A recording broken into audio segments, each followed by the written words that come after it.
Hello everyone, CS live with खुशी में आपका स्वागत है। जैसा कि हमारी सीरीज चल रही है डीबीएमएस, तो डेटाबेस मैनेजमेंट सिस्टम को हम टॉप 10 क्वेश्चंस में डिस्ट्रीब्यूट कर रहे हैं कि आपके हर यूनिट से मैं 2 क्वेश्चन आपके प्रिपेयर कराऊंगी जो कि लॉन्ग रहेंगे। यहाँ पर आज हमारा पहला क्वेश्चन है, that is what is data independence, describe the 3 schema architecture. तो यहाँ पर हम सबसे पहले पढ़ेंगे कि डेटा इंडिपेंडेंस क्या होता है। यहाँ डेटा इंडिपेंडेंस की अगर हम बात करते हैं तो इट मींस क्या होता है। डीबीएमएस जो होता है वो कई तरह के डेटा को स्टोर करके रखता है, उसको मॉडिफाई करता है, उसको अपडेट करता है।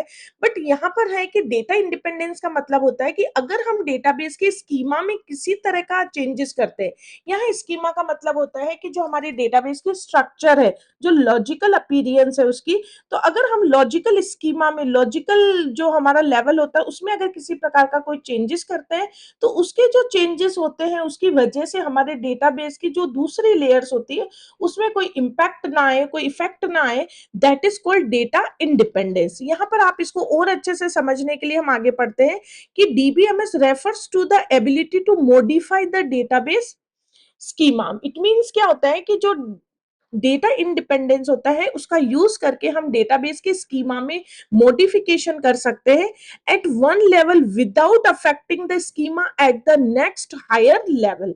कि इन अदर वर्ड्स कि इस डेटा इंडिपेंडेंस क्या होता है कि data independence is a property of a database that allow the user और database administrator to change the schema at one level without affecting the data or schema at another level।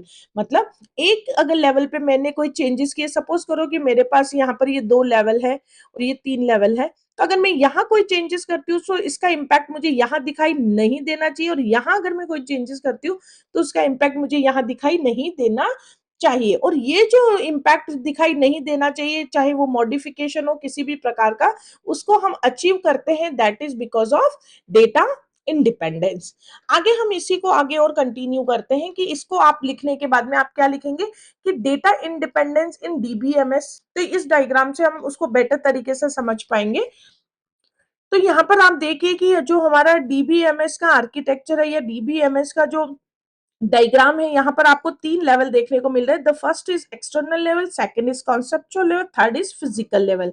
ये जो 3 level है कि अगर आप एक level में कोई चेंजेस करते हैं, सपोज करो कि आप फिजिकल लेवल में कोई चेंजेस करते हैं, तो उसका इंपैक्ट कॉन्सेप्चुअल लेवल पे दिखाई नहीं देना चाहिए।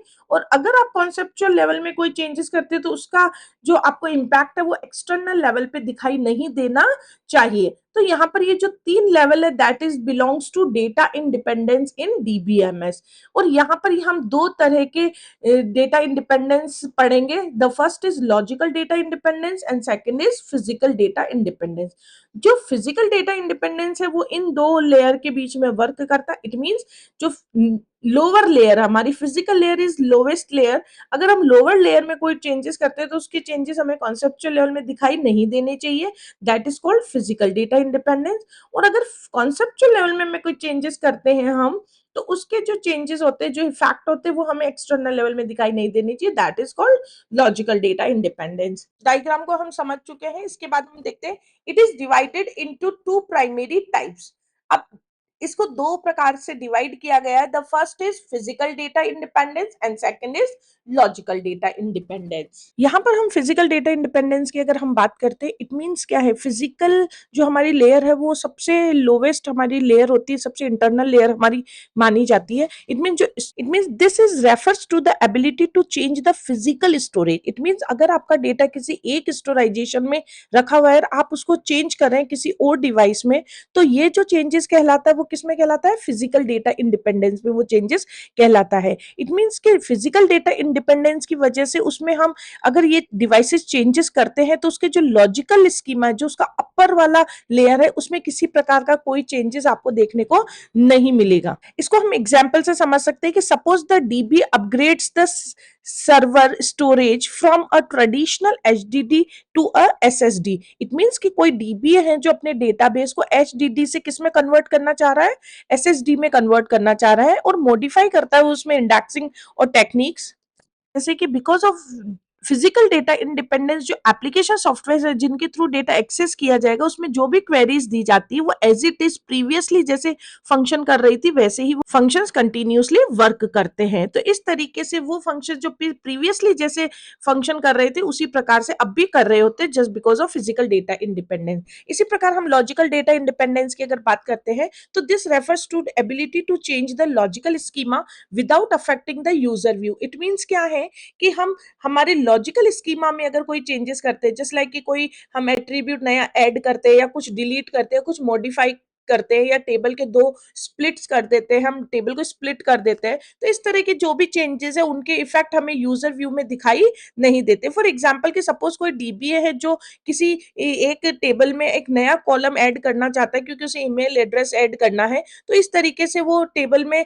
न्यू कॉलम ऐड करेगा और उस टेबल को दो टेबल में क्या कर देगा स्प्लिट कर देगा जस्ट लाइक एक टेबल है उसको उसने दो टेबल में स्प्लिट कर दिया। तो इसका जो रिजल्ट है मींस इट मींस कि जो यूजर व्यू है वहां पर इसका कोई इफेक्ट देखने को नहीं मिलेगा और जिसका रीजन क्या होता है हमारा लॉजिकल डेटा इंडिपेंडेंस। और इसी के तरीके से तो जो ओल्डर एप्लीकेशंस हम वर्क कर रहे हैं वो एक्सपेक्टिंग जिस तरीके से वो प्रीवियसली वर्क कर रही होगी वो अभी भी उसी तरीके से उसको एक्सेस कर रही होती है। तो ये विदाउट इंटरप्शन जो वर्क होता है just because of logical data independence. इसी के अकॉर्डिंग अगर हम आगे इसको पढ़ना चाहते हैं या इस क्वेश्चन में आगे आपको लिखना होगा कि purpose of data independence is DBMS. तो जो मेजर गोल है हमारा डेटा इंडिपेंडेंस का उसमें हम देखते हैं कि जो सिक्योरिटी हमारी है वो अच्छी हमें प्रोवाइड होती है, कॉस्ट एफिशिएंसी ये रहता है और सिस्टम की ड्यूरेबिलिटी को ये इंक्रीज करता है। तो these are three data independence के जो गोल्स है हम एक्सेस कर पाते हैं। किसके थ्रू हम डेटा इंडिपेंडेंस को अचीव कर सकते हैं that is because of data abstraction. Data abstraction का मतलब क्या होता है कि is the process of isolating essential information while hiding the complexity and irrelevant details from user। it means data abstraction क्या कहता है कि यूजर को केवल उतनी इंफॉर्मेशन प्रोवाइड करवाई जाए जितना कि उसके लिए जरूरी है और जो इररिलेवेंट उससे इंफॉर्मेशन है या कॉम्प्लेक्सिटी को इंक्रीज करने वाली कोई ऐसी इंफॉर्मेशन है उसको यूजर से क्या कर दिया जाए हाइड कर दिया जाए तो उसे क्या बोलते हैं डेटा एब्स्ट्रक्शन बोलते हैं।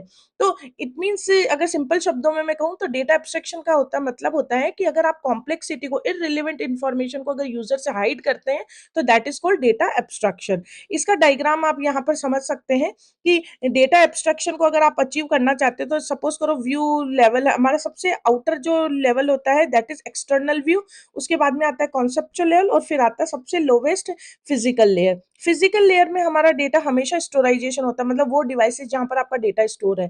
कॉन्सेप्चुअल इसको स्कीमा उसे कहा जाता है जहां पर हम स्कीमा को तैयार करते हैं। इट मीन्स एक स्ट्रक्चर एक फॉर्मेट बनाते हैं हमारे डेटाबेस का जिसमें हम डेटा को स्टोर करने वाले होते हैं। सारे रूल्स रेगुलेशंस डेटा टाइप्स जो हमारे एट्रीब्यूट्स होते हैं वो सब यहीं पर डिफाइन किए जाते हैं।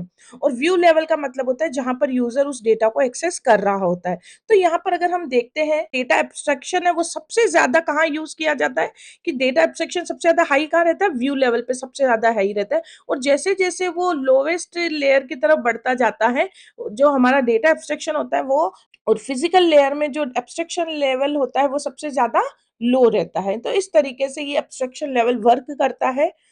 इसका एक एग्जांपल आप रियल वर्ल्ड में एटीएम मशीन का एग्जांपल ले सकते हैं। जस्ट लाइक एटीएम मशीन में जब आप पैसे निकालने जाते हो तो आप अपना कार्ड उसमें इंसर्ट करते हो और जो भी आपको डिटेल बोली जाती है वो आप फिल करते हो और अपने पैसे लेकर आप घर आ जाते हो। इट मीन्स आपको यूजर को जितनी इन्फॉर्मेशन नीड होती है यूजर उतनी इन्फॉर्मेशन देता है और उसको अकॉर्डिंग उसको जो ऑपरेशन परफॉर्म होता है वो हो जाता है और वो घर आ जाता है। इससे यूजर को कोई लेना देना नहीं होता है कि उसका स्कीमा क्या है किस तरीके से स्टोराइजेशन हुआ है या कहाँ से वो डेटा उसको दिया गया है। तो दीज आर जहां एब्स्ट्रक्शन लेवल को क्या कर दिया गया है यूजर से पूरी तरीके से हाइड कर दिया गया है। आई होप स्टूडेंट्स आपको समझ में आया होगा। ये क्वेश्चन अगर आपके एग्जाम में आता है तो एज इट इज आप इसी फॉर्मेट में इसको लिखेंगे और ये आपको अच्छे मार्क्स प्रोवाइड करवाएगा। आई होप आपको समझ में आया होगा। इसी तरीके से अगर आपको और क्वेश्चंस जानने हैं तो बने रहिए सीएस लाइव विद खुशी के साथ। आपने अगर चैनल को सब्सक्राइब नहीं किया तो please do subscribe this channel और share with your friends. Thank you.